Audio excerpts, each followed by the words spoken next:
আদরের ছেলেকে হত্যা করেছে এক খ্রিস্টান লোক, অথচ তাকে ক্ষমা করে দিয়ে জড়িয়ে ধরলেন বাবা।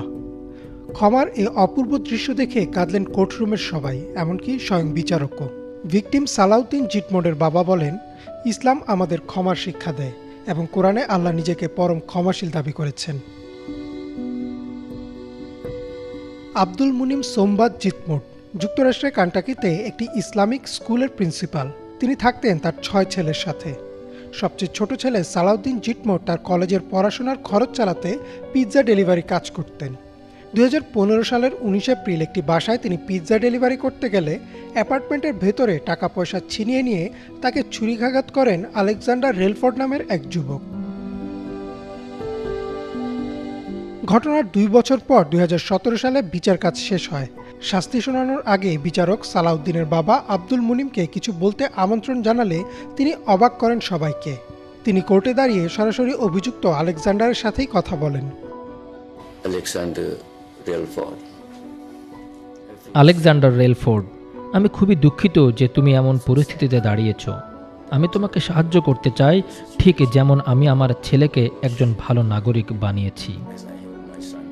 আমার ছেলে যদি জীবিত থাকতো আর এখানে উপস্থিত থাকতো, সে তোমাকে ক্ষমা করে দিত, কারণ সে এমনই ছিল। আমার ছেলেকে আঘাত করার জন্য আমি তোমার উপর রাগ হইনি। আমার সব রাগ শয়তানের উপর। দোষ আসলে শয়তানের। সে তোমাকে ভুল পথে পরিচালিত করে এমন একটা অপরাধ করিয়েছে। সালাউদ্দিন ও তার মায়ের পক্ষ থেকে আমি তোমাকে ক্ষমা করে দিলাম।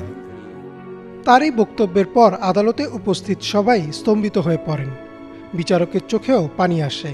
জজ কেম্বারলি সাজা শোনানোর আগে অভিযুক্ত আলেকজান্ডারকেও সুযোগ দিলেন কিছু বলার।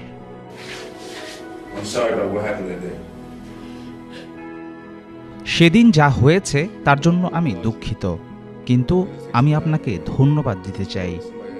একজন আপনাকে কষ্ট দিয়েছে, এটা জানার পরেও তাকে ক্ষমা করে দেওয়াটা সহজ বিষয় না। আমার নিজেরও একটা বাচ্চা আছে, 4 বছর বয়স তার। আমি কল্পনাও করতে পারবো না তাকে হারালে আমার কতটা কষ্ট হতে পারে। আমার এখন কিছুই করার নেই, কিন্তু আমি আপনাকে ধন্যবাদ দিতে চাই আমাকে ক্ষমা করার জন্য। আলেকজান্ডারের কথা শেষ হলেই ঘটে এক অপূর্ব ঘটনা। সালাউদ্দিনের বাবা উঠে এসে জড়িয়ে ধরলেন তার ছেলের হত্যাকারীকে। সে মুহূর্তে আদালতে উপস্থিত সবাই কান্নায় ভেঙে পড়লেন। আদালতের কাজ শেষে আব্দুল মুনিমকে প্রশ্ন করা হলে তিনি বলেন, যতক্ষণ আমি তাকে ক্ষমা করব না, আল্লাহ তাকে ক্ষমা করতে পারবেন না, তাই আমি তাকে ক্ষমা করে দিয়েছি। আমি যদি বাবা হিসেবে তাকে ক্ষমা না করি, মহান আল্লাহ তাকে ক্ষমা করতে পারবেন না, কারণ সে আমার আর আমার পরিবারের কাছে দায়বদ্ধ। যেহেতু আমি তাকে ক্ষমা করে দিয়েছি, এখন আল্লাহ তাকে ক্ষমা করতে পারবেন।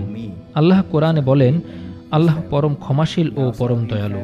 তাই আমি এখন তাকে বলবো, তুমি আল্লাহর কাছে ক্ষমা চাও, তোমার সামনে একটা সুন্দর ভবিষ্যৎ আছে। আব্দুল মুনিম বিশ্ববাসীকে চোখে আঙুল দিয়ে দেখিয়ে দিলেন ইসলামের সৌন্দর্য ও ক্ষমার মহত্বতা। তার এই ঘটনা হয়তো দৃষ্টান্ত হয়ে থাকবে পশ্চিমা বিশ্বের জন্য, বিশেষ করে তাদের জন্য যারা বলেন ইসলাম উগ্রবাদীদের ধর্ম। ইমরান মাহমুদ, বাংলা ভিশন।